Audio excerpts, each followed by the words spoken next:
بسم اللہ الرحمن الرحیم جی۔ عروج کی طرف جاتے ہوئے راستے میں پھولوں کے بیج پھینکنے چاہیے۔ زوال کا سفر پرسکون رہے گا۔ اگر کانٹے بچھا کر جائیں گے تو واپسی پر خاردار جھاڑیاں ملیں گی، اور واپسی کا سفر تو ہر صورت طے کرنا ہوتا ہے۔ ہماری زندگی میں بے شمار واقعات ہوتے ہیں جن کو لاکھ کوشش کے باوجود ہم بھلا نہیں پاتے۔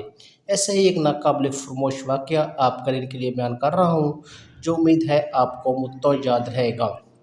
ایسے واقعات لکھنے یا بیان کرنے کا مقصد یہ ہوتا ہے کہ شاید کوئی نصیحت پکڑے اور لکھنے کا یا بیان کرنے کا حق ادا ہو جائے۔ ماموں یونس 4 بہن بھائیوں میں سب سے بڑے تھے۔ انہوں نے میٹرک تک تعلیم حاصل کر رکھی تھی، باقی بہن بھائی ان پڑھ تھے۔ گاؤں کے لوگ ماموں کو چودھری کہتے تھے۔ علاقے میں بھی ان کا کافی اثر و رسوخ تھا۔ ناظم سے ان کی دوستی تھی۔ نانا کی 40 ایکڑ اراضی تھی جو نانا کی وفات کے بعد انہوں نے پٹواری اور تحصیلدار سے ساز باز کر کے اپنے نام کروائی۔ جب دوسرے بہن بھائیوں کو پتہ چلا تو وہ اپنے حصے کی زمین مانگنے لگے۔ ماموں نے زمین دینے سے انکار کر دیا اور کہا والد صاحب نے مرنے سے پہلے ہی زمین میرے نام کرا دی تھی۔ چاچو گاؤں کے چند بڑوں کو لے کر ان کے پاس گئے۔ انہوں نے ماموں کو بہت سمجھایا کہ یہ آپ کے سگے بہن بھائی ہیں، آپ کے والد کی زمین میں آپ سب کا برابر کا حصہ بنتا ہے، اپنے بہن بھائیوں کو ان کے حصے کی زمین دے دو، یہ بھی خوش ہو جائیں گے اور اللہ تعالیٰ بھی راضی ہو جائے گا۔ مگر کوشش کے باوجود ماموں نہ مانے، اپنی ضد پر قائم رہے۔ یہاں سے مایوس ہو کر انہوں نے عدالت کا دروازہ کھٹکھٹایا۔ اپنے رسوخ کی بنا پر وہ عدالتی جنگ بھی جیت گئے۔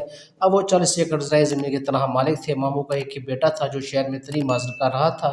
ایک منشی رکھا ہوا تھا جو ہونے والی آمدنی کا حساب کتاب کرتا تھا۔ زمینوں سے اچھی خاصی آمدن ہو رہی تھی۔ 40 ایکڑ زمین میں 2 ایکڑ زمین غیر آباد تھی۔ یہاں ایک پرانی قبر تھی۔ لوگوں کا خیال تھا کہ اس قبر میں اللہ کا نیک بندہ دفن ہے یا کوئی غیر مرئی مخلوق رہتی ہے، جس وجہ سے چودھری یونس کی فصل دوسرے لوگوں سے زیادہ اگتی دیتی ہے۔ زندگی صبر و شکر کی آزمائش ہے۔ جو اس آزمائش میں کامیاب رہتے ہیں، زندگی بس ان کی ہے۔ جو صبر و شکر کی اہمیت کو نظر انداز کرتے ہیں، اس جہاں میں بھی اور آخرت میں بھی ناکام رہتے ہیں۔ لالچ عقل کو اپنا غلام بنا دیتی ہے۔ ماموں کو بھی زیادہ سے زیادہ لالچ رہتی تھی۔ اس نے کئی بار سوچا اس غیر آباد زمین کو بھی آباد کیا جائے تاکہ کاشت کے قابل بنایا جا سکے، اس طرح آمدنی بھی اضافہ ہوگا۔ ایک دن اس نے اپنے منشی لیاقت کو اپنے ارادے سے آگاہ کیا۔ اس نے کہا ٹھیک ہے چودھری صاحب، ہم کام شروع کر دیں گے، 8-10 دن میں یہ زمین ہموار ہو جائے گی۔ دوسرے دن جب قبر والی زمین کو ہموار کرنے کا کام شروع ہونے لگا تو گاؤں کے بزرگ ماموں کے پاس آئے۔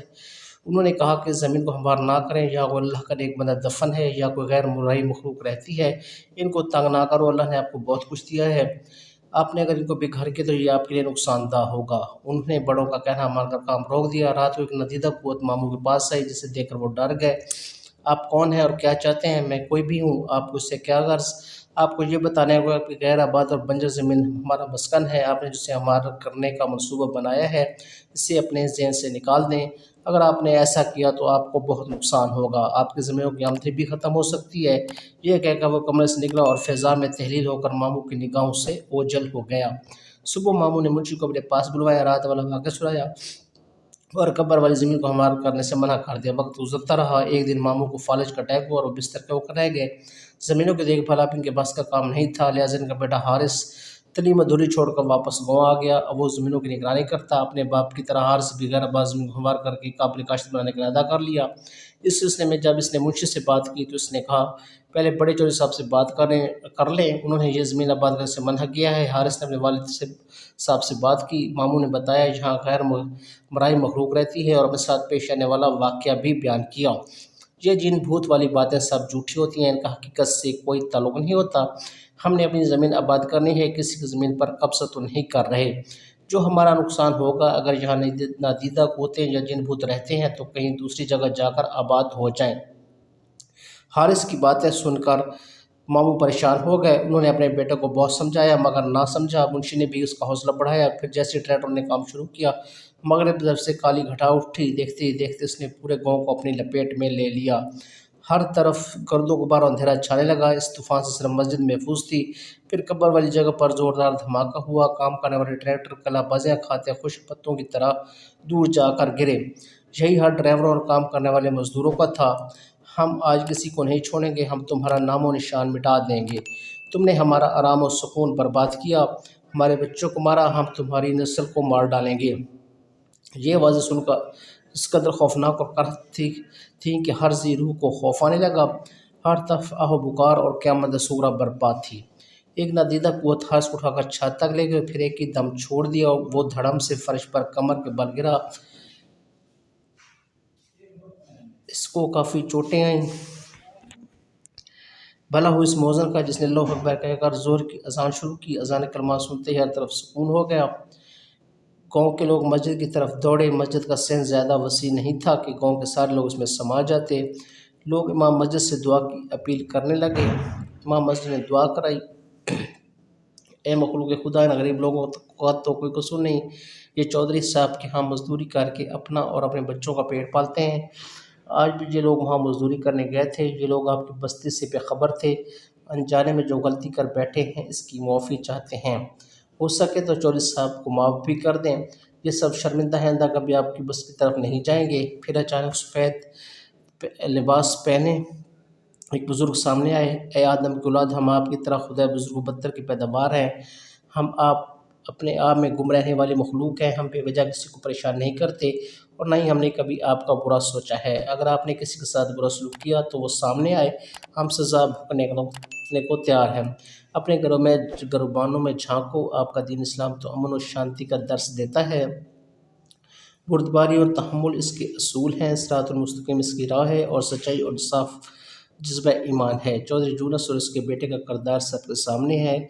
لالچ کی ہوس نے اس کو انسان سے حیوان بنا دیا ہے۔ جھوٹی شان و شوکت بڑھانے کے لیے انہوں نے اپنوں کا حق مارا ہے، بہن بھائیوں کی زندگی عذاب بنا دی۔ جاؤ، ہم نے تمہیں معاف کیا، پھر کبھی بھول کر بھی ہماری بستی کی طرف مت آنا۔ دوبارہ غلطی کی تو ہم معاف نہیں کریں گے۔ یاد رکھو، اس وقت ہم خوف خدا سے اب لوگوں کو معاف کر رہے ہیں، مگر چودھری یونس کے بیٹے کو کبھی معاف نہیں کریں گے۔ ان کو ہم تڑپا تڑپا کر مار دیں گے، ہم ان کو ضرور سبق سکھائیں گے۔ انہوں نے اپنوں کے رحمانوں کا خون کیا، ہماری بستی کو گرایا، یہ معافی کے حقدار نہیں۔ ان کو معافی اسی صورت مل سکتی ہے اگر یہ اپنے بہن بھائیوں کو ان کے حصے کی زمین واپس کر دیں اور دوبارہ کبھی ہماری بستی کا رخ نہ کریں۔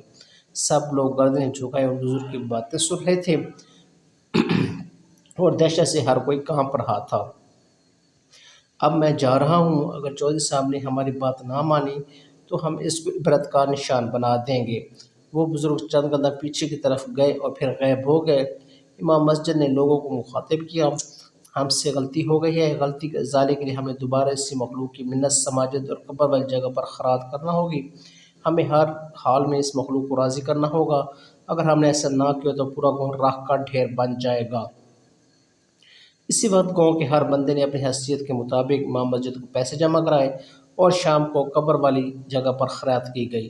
امام یونس نے اپنے بہن بھائیوں کو منہ بلوا کر ان کے حصے کی زمین دے دی۔ گاؤں کی رونق پھر سے بحال ہونے لگی، لیکن ماموں کی حالت پہلے سے زیادہ خراب ہو چکی تھی۔ ایسا محسوس ہو رہا تھا کہ ماموں کا آخری وقت قریب آ چکا ہے۔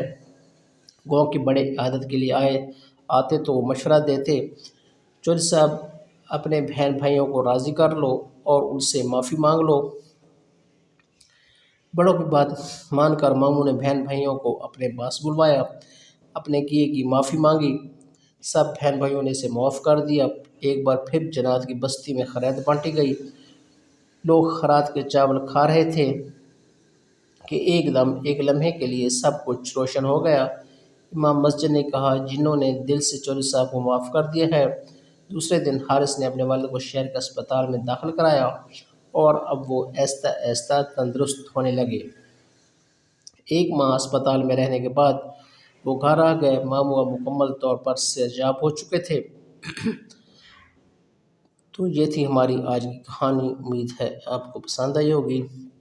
اگر آپ اسی طرح کی اچھی ویڈیوز دیکھنا چاہتے ہیں تو ہمارے چینل کو سبسکرائب کرنا مت بھولیے اور گھنٹی کے بٹن کو دبا دیجیے تاکہ ہماری ہر آنے والی ویڈیو آپ کو بر وقت ملتی رہے۔ اس کے ساتھ ہمیں دیجیے اجازت، بہت جلد ایک نئی ویڈیو کے ساتھ دوبارہ حاضر ہوں گے۔ تب تک اپنا اور پیاروں کا رکھیں ڈھیر سارا خیال۔ اللہ حافظ۔ آخر میں آپ سے دفعہ پھر گزارش ہے کہ چینل کو سبسکرائب کرنا نہ بھولیں، کیونکہ ہمارے چینل پر آپ اسی طرح کے اچھی سٹوریز، اسلامی واقعات، انبیاء کے قصے اور اسلامی معلومات، جنات کی کہانیاں، پراسرار واقعات وغیرہ کی ویڈیوز وغیرہ دیکھ سکتے ہیں۔ اور ہم بلا ناغہ آپ کے لیے ایک سبق آموز کہانیاں اور واقعات شائع کرتے رہتے ہیں۔ تاکہ آپ اسے سیکھیں۔ بہت شکریہ۔